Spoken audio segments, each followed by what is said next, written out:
Act 5-3, window shopping. So, more of the new missions. You'll notice as well that these missions are kind of longer than the base game, so I think that they really offset the pacing a little bit. Because Gears of War 1 is such a tight and cohesive package that it's just boom, boom, boom, boom, boom, whereas these ones, they're about twice as long as the average chapter. Because the encounters seem to be a lot more grander, a lot more larger scope. And the spawns and the setups are still interesting and still fun, but I don't think that they have the same elegance as the stuff that's in the main game.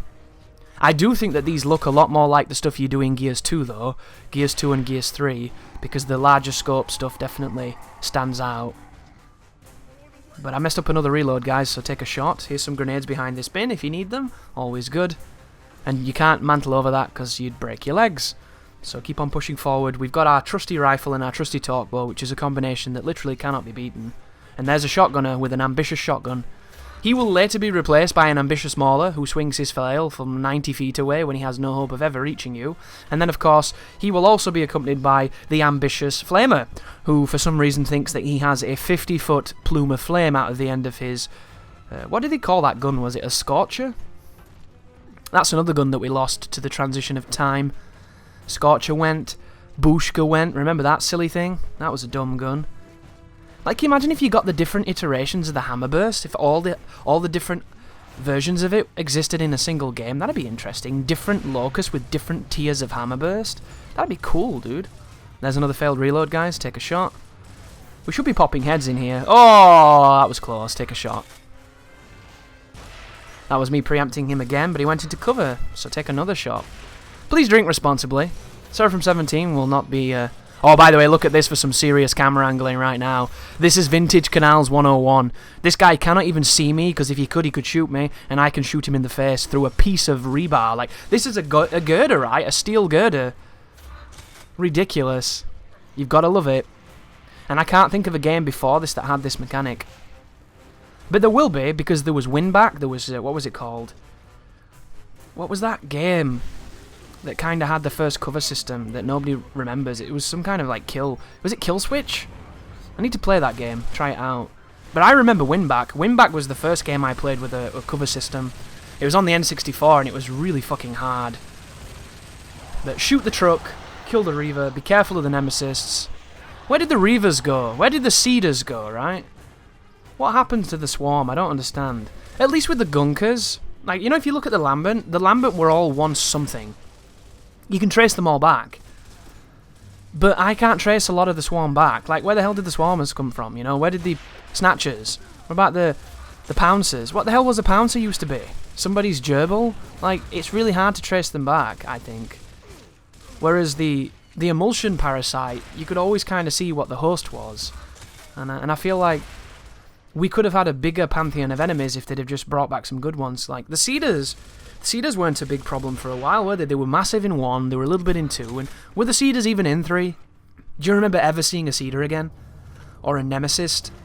Because I don't. But I haven't played 3 in several years, so I've probably forgot. But I feel like they were nowhere near as important as they used to be. And when you think about it, the Cedars were one of the biggest threats to the COG, to the Coalition, because they could cloud the sky and stop the Hammer of Dawn from working. If not, I think, didn't the Cedars exist for that exact reason, to affect communications, to make it like a black site, like a black zone of no communications? And when the hammer came along and became a really good weapon, it stopped that from being a big deal. I kind of feel like the Cedars were one of the most important troops for making this Locust victory happen.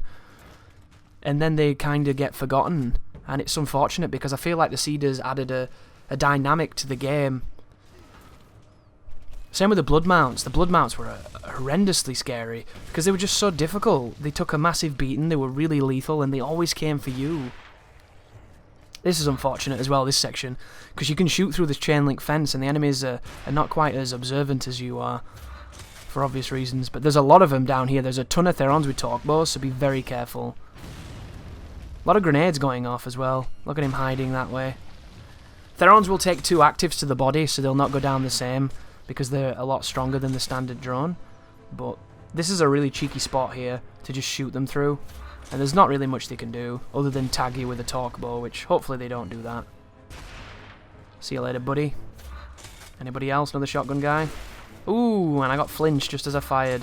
Typical. Uh-oh, that's a talk bow. Oh, he died though, nice. Anybody else? There you go. See you later. End of fight. Easy peasy. And then we have this room. This is a cool looking room, this one. Oh my goodness, that's a terrifying sound. Oh wow. That is something else. And in this game, you can't even defend yourself with the Lancer against it. You just get wrecked.